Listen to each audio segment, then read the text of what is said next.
Welcome friends to another r/MaliciousCompliance video. Today we've got a crazy story of getting kicked out of a house, but first, a story from Tio Baldicia, business owner doesn't know maths. I sell baked goods to a local coffee shop. I've been doing it for over a year. They recently got a new owner and they're trying to make some changes. The new owner's made some questionable choices already, but it's really none of my business. I just show up a few times a week and drop off various items for them to sell. At the end of the week, I drop off an invoice and they pay me. All is well. For a while, I was bringing a cake each week. Each cake is pre-sliced, so the staff has no work to do. A couple of relevant details. 1, the cakes always sell out. 2, the cakes have the highest margin for her. I sell the cake that's 12 servings for $40. She sells it for $5.25 a slice. So she makes about $1.90 per serving. Most of the other items, she's only making 85 cents to $1 per serving. Recently, the new owner tells me to stop bringing cakes. She says they're too expensive.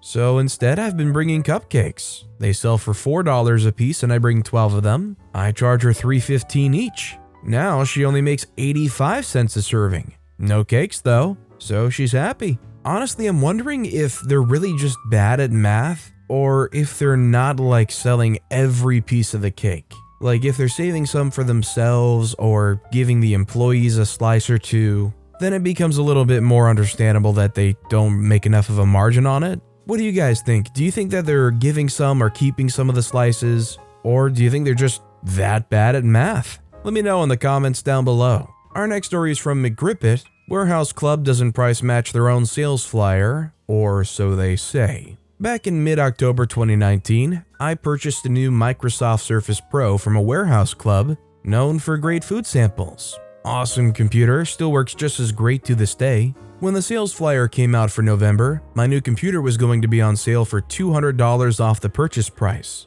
Sweet, I've still got the receipt, I'll just get $200 back. I go into customer service with my receipt and the flyer. The customer service rep looks at them, looks it up in the computer, and says she can't do it. I'm a little surprised. I've had the computer for 2 weeks. The rep asks her manager to come over, who explains to me that due to fraud issues they've had, they can't price match their flyer. The manager states that he can process a return for the item. I tell him that I really don't want to return the item because 1, all my personal info is now stored in it, and 2, it's a waste for this company to have to take back my used computer and sell me a new one at a lower price. I explain this to the manager, but tell him for $200, I'm not going to just let this go without a resolution. He reiterates, I can process a return for a laptop.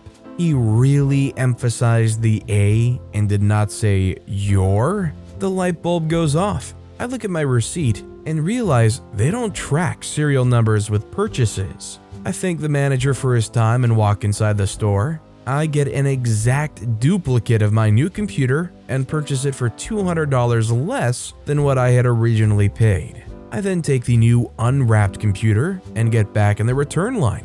I get a new rep all together and tell her I'd like to return this laptop. I hand her the unit I just purchased with my receipt for the more expensive computer. She looks it up and realizes that I've bought 2 of the computers, including one just minutes before. She calls over the manager, who looks at me, nods, smiles, and processes the return for the higher-priced computer. I got a refund for the more expensive price, didn't have to go turn my computer in with personal information, and because I never opened the new one, the company didn't get screwed out of a new computer and was able to put it right back into their new stock.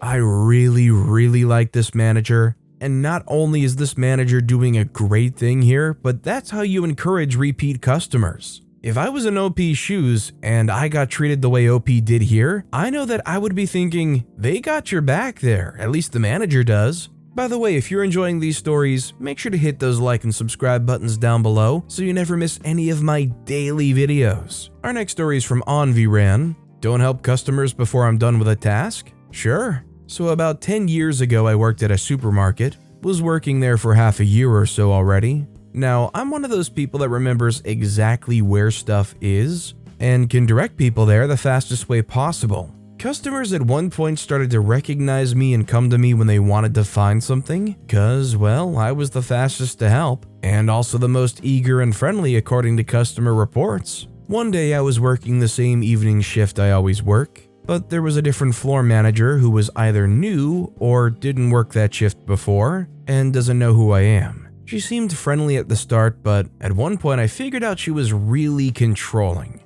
and constantly checking what the employees were doing. So I was filling a rack with new products. When you're done, you're supposed to straighten them and put everything in FIFO order. When I got done with the filling, I wasn't done with FIFOing yet when a customer came to me and asked where a certain product was. I helped them get it, and I was maybe gone for less than a minute, got back to where I was working, and got an angry floor manager in my face that I should finish the rack before I go on to do different stuff. I tried to explain that I was helping a customer, but she wouldn't hear anything of it, and I got written up.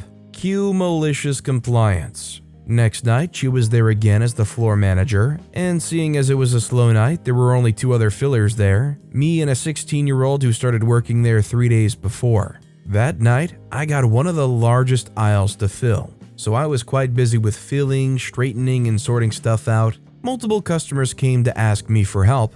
I just replied that I'm not allowed to do that by the floor manager and that they should ask someone else. 2 of the customers went up to the 16-year-old who didn't know where stuff was, and it took him 5 minutes of trying to figure it out before he asked the floor manager for help.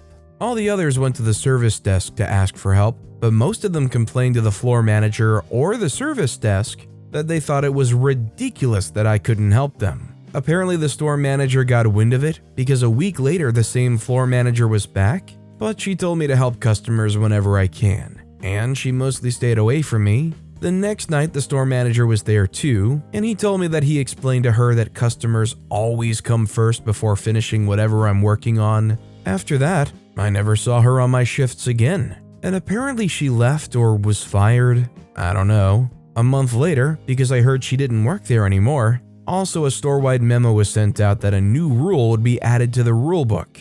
Customers should always come first. Honestly, it kinda surprises me that they're working at a supermarket and they weren't already super subscribed to the belief that the customer's always right, the customer always comes first. Drop whatever you're doing and help whoever you can that's shopping there. All I know is that first impression is very important if they're the kind of person that wants to stop and ask for help.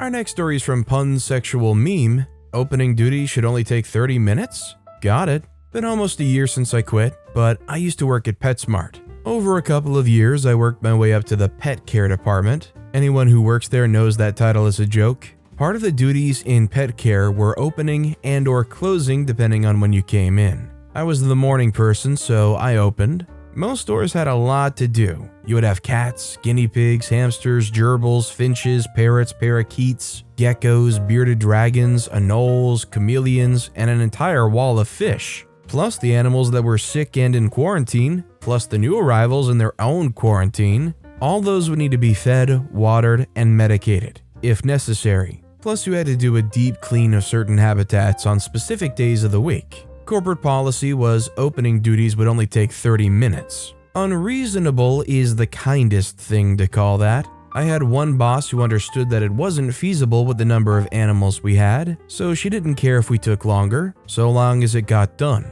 But the pressure from corporate over other BS made her leave, and so we got a new boss. He did what new management likes to do and started implementing changes. One of them was cracking down on the time we spent opening the pet care area. When we tried to explain that by opening the store with only 2 people, one person stocking shelves and one doing manager duties, it wasn't possible. But he insisted that corporate knew what they were talking about and we were being lazy, and if we didn't want a write-up, we would do better. Okay. I wasn't going to neglect animals, naturally, but I didn't want to be written up, so in order to crunch, I skimped on the most visible and time-consuming task, cleaning.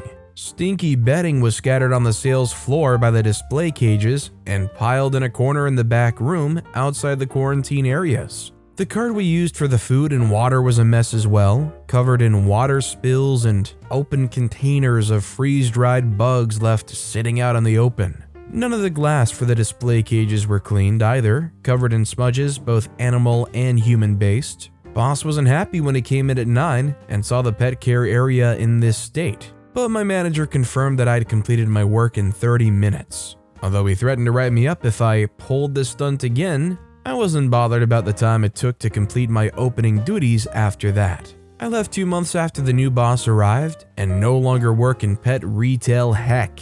I hear my old store still struggling with being understaffed. Honestly, I think for just about any rational person, hearing that they want you to just essentially do the bare minimum of taking care of all these animals so you can open faster should be a little bit outraging, and it makes me a lot more wary of ever wanting to consider PetSmart. I wouldn't last long working in an environment like that either, because I would feel terrible if I had to skip over taking care of these animals. Like, even the fact that there's stinky bedding around is kind of, in a way, a bit of neglect towards the animals. I mean, I think they deserve better, even if it's just outside the cage on the floor in their general environment. And our final story of the day is from Slug Meat, Slug Queen. Get the freak out of your house? Okay. This happened a few months ago. My fiance and I were living with my abusive, narcissistic mother for about a year. We're both disabled and unable to work, so she housed us while we were waiting for disability. And I think she liked having control of us anyway and never actually wanted us to leave.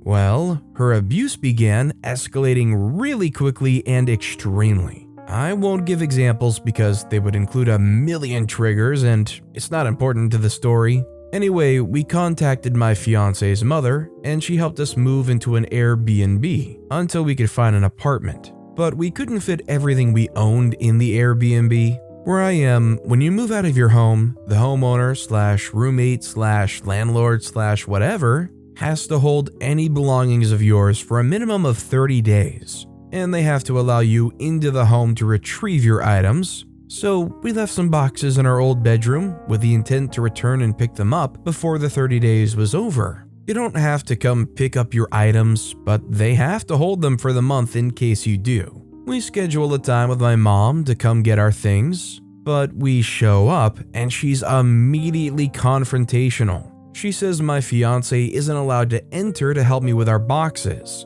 Well, the law says otherwise, and I calmly remind her of this. And the fact that I have arthritis and had recently injured my arm, and I wasn't physically capable of doing it all myself. She huffs and lets us in. The whole time we're coming in and out to collect our things, she's following on our heels, hovering over us, insulting us, and telling us how worthless and terrible we are, trying to say that we aren't allowed to take certain things that she was sometimes allowed to use, even though they belong to us, etc. We're not taking the bait, just ignoring her and going about our business. So finally, she just starts red-faced spit screaming in our faces to get the freak out of her house. Get out now. My house, my rules, I don't care what the law says, just get the freak out. Well, we had a few more items in the room still, but we'd prioritized everything that was most important to us, and what remained was pretty low-stakes stuff that we rarely used anyway and would be easy to replace when we needed them again. Plus, it was heavier, bulkier stuff, a couple cases of paper and some blocks of clay, artist, books and bags of old clothes that I was intending to give to Goodwill, etc. And we were running out of room in the car. There were also a few bags of trash, items that we had decided weren't worth taking with us that we were planning on taking out when we left. But she wanted us out now, so we left. We went out to the car and started Tetrising the last few things we'd brought out into the place, and we were getting ready to leave. As we're getting into the car ourselves, she opens the door to yell at us some more. So what, you're just gonna leave your crap in my house? I opened my mouth to speak, but my fiance beat me to it. Your house, your rules, and we left. Every waking moment that you were around them just only served more and more incentive for you to get the freak out of there. By the time she was basically jumping up and down, stomping her feet, saying, get out now, you were already at that point where you're more than happy to oblige. You're like, oh, that's exactly what I'm trying to do. Maybe they were hoping it would have a little reverse psychology. But with that being said, that's all the time we have for today. Now, if you want to hear another compliance story that was way crazier than any of the ones in this video, click on that left video. Or, if you missed my latest video, check out the one on the right. That said, I'll see you all next time with some more stories.